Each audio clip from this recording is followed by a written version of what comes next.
Hi, Dr. Keith Forwith coming to you from Louisville, Kentucky.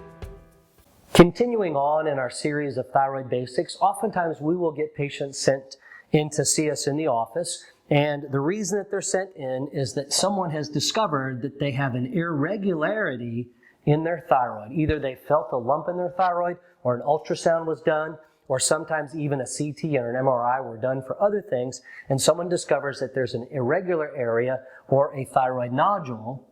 We talked before about evaluating the thyroid, and one thing I want to point out here is that when we talk about evaluating the thyroid function with labs, we generally are not talking about the nodule itself. Most nodules don't produce any thyroid hormone, and when we test the labs, we are testing the remainder of the thyroid. We're not actually testing the nodule. So an ultrasound is a good way to look at the structure of the thyroid. It is a good way to check to see if there are nodules, and I have a different video on thyroid nodules, but it's also a good way to look at the size and also follow any growth that might be occurring within the thyroid. So ultrasound is the best tool for looking at the thyroid. Now, you can see the thyroid on CT scan, but that's not the best test for the thyroid. The ultrasound is the best test. But one of the reasons we might use a CT scan to look at the thyroid is if the thyroid is very large and it starts to dip down below the clavicles or the collarbone. So a CT scan can look below this bone where an ultrasound cannot. So a CT scan is often used for what we call subclavicular or substernal thyroids.